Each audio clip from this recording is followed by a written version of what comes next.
Hello दोस्तों, मैं हूं फ़ाज़ुर रहमान और आप देख रहे हैं DN मीडिया। आज मैं आप लोगों के साथ एक ऐसी खबर शेयर करने वाला हूं जिसे सुनने के बाद आपके होश उड़ जाएंगे, आपके अकल के जो पर्दे हैं वो खुलने वाले हैं, क्योंकि ये खबर ही कुछ ऐसी है।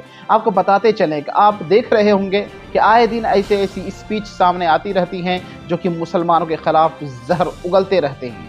अगर कोई पॉलिटिकल नेता अगर कोई जहर उगलता है तो हम उसे ये सोच करके और ये समझ करके नज़रअंदाज कर देते हैं कि ये अपने पॉलिटिकल फ़ायदे के लिए ये स्पीच दे रहा है। लेकिन इटावा से एक ऐसी वीडियो सामने आई है जिसको सुनने के बाद आपके रोंगटे खड़े हो जाएंगे और उन्होंने बीजेपी यानी कि नरेंद्र मोदी का जो प्लान है उस प्लान को उन्होंने खोल करके रख दिया है। अगर मैं उसको अपने लफ्ज़ों में बयान करूं तो यूं समझें, अगर इस देश के अंदर मुसलमानों को रहना है तो दूसरे नंबर का शहरी बन करके रहना पड़ेगा। जो बीजेपी सरकार कहेगी उसको मानना पड़ेगा, वरना हिंदुस्तानी मुसलमानों याद रखो, तुम्हें संगसार कर दिया जाएगा, यानी कि तुम्हारा कत्ल आम कर दिया जाएगा और उस वक्त तुम्हें बचाने वाला कोई भी नहीं होगा। क्योंकि जो भी बीजेपी और आरएसएस के खिलाफ बोलता है उसे जेल के अंदर ठूस दिया जाता है और उस पर यूएपीए की धारा लगा दी जाती है। और अगर कोई भी संगठन, कोई तंजीम अगर आरएसएस के प्लान को ख़त्म करने के लिए सामने आती है, आरएसएस से आंखें मिलाकर बात करती है, तो उस तंजीम को ये कहकर बैन कर दिया जाता है कि ये तंजीम एक टेररिज्म को बढ़ावा देने वाली तंजीम है। इस तंजीम में टेरर फंडिंग आती है और मीडिया में इस बात को इतना उछाला जाता है कि लोगों को ये मानना पड़ता है कि यकीनन ये तंजीम ऐसी ही है। क्लियर कट बात ये कि जो भी मुसलमानों की हक़ की बात करेगा उसे इस देश के अंदर रहने का कोई भी अधिकार नहीं है। और आए दिन आप एक खबर ज़रूर सुनते होंगे कि हमारे इस देश भारत को हिंदू राष्ट्र बनाया जाएगा और इस पर काम चल रहा है। लेकिन एक बात याद रखो कि जिस दिन श्री नरेंद्र मोदी जी का मूड में आएगा और रात को 12 बजे वो ऐलान कर देंगे कि हमारा देश ये भारत अब हिंदू राष्ट्र बन चुका है, फिर उसके बाद अगर कोई मुसलमान आवाज़ उठाता है, सरकार के ख़िलाफ़ अगर कुछ भी अगर करता है, तो याद रखो मुसलमानों का कत्ल आम होगा। अब आप कह रहे होंगे मैं पगला गया हूँ, सठिया गया हूँ, मेरा दिमाग ख़राब है। नहीं भाई, मेरा दिमाग ख़राब नहीं है, क्योंकि एक हिंदू गायक धर्मेंद्र पांडे ने नरेंद्र मोदी का ये प्लान खोल करके रख दिया है। इस काले चिट्ठे को उन्होंने आवाम के सामने, पब्लिक के सामने बोल दिया। आप समझ रहे होंगे कि मैं ये झूठ बोल रहा हूँ। चलिए मत मानिए मेरी बात, उस वीडियो को ही देख लीजिए ताकि आपको एतमाद और यकीन पुख्ता हो जाए। ज़रा सुनिए उस वीडियो को, देखिए। आपने कोरोना में थाली बजाया कि नहीं बजाया, दिया जलाया कि नहीं जलाया? जलाया।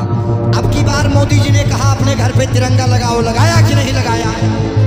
इसका मतलब ये है कि आपके प्रधानमंत्री अगर बिना लॉजिक के आपसे थाली बजवा सकते हैं, आपसे चिराग जलवा सकते हैं, प्रधानमंत्री जी अपने लोगों को परख रहे हैं कि अगर कल को इस देश को जरूरत पड़ जाए और अपने सनातनी भाइयों से मैं बोल दूं कि अब हथियार उठाओ, तो कौन कौन तैयार है?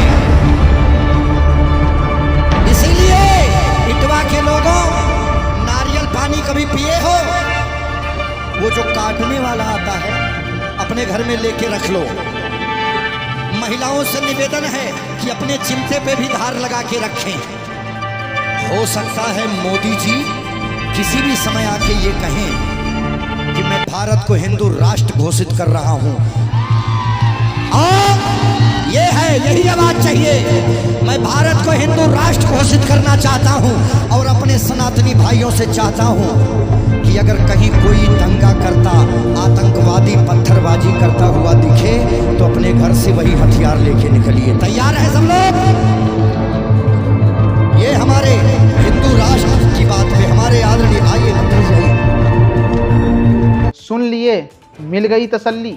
ये जो आतंकवादी है इसका नाम धर्मेंद्र पांडे है, लेकिन इसके खिलाफ कोई कार्रवाई नहीं होगी और अब तक न किसी दूसरे पॉलिटिकल नेता ने एफआईआर दर्ज करवाई है। और मुझे एतमाद है कि इसे जेल नहीं होगा, क्योंकि इन्होंने कोई गलत काम किया ही नहीं है, क्योंकि इन्होंने तो सिर्फ बीजेपी की जो आइडियालॉजी है उसको उजागर किया है, उसको पब्लिक के सामने खोला है। वो जो पहले बंद कमरों में हुआ करता था अब ये आवाम के सामने आ गया, तो इसमें गलत क्या है?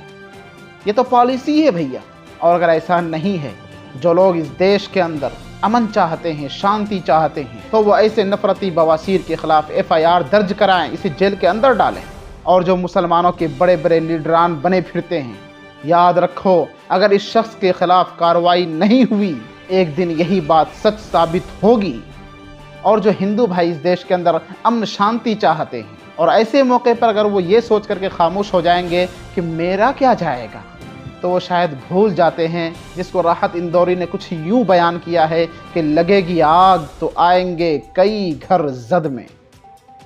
लगेगी आग तो आएंगे कई घर जद में, यहाँ पे सिर्फ हमारा मकान थोड़ी है। इसीलिए मैं कहना चाहूँगा, जो इस देश के अंदर अमन शांति चाहते हैं, ऐसे लोगों के खिलाफ, ऐसे नफरती बवासीर के खिलाफ एक्शन लें, FIR दर्ज करें।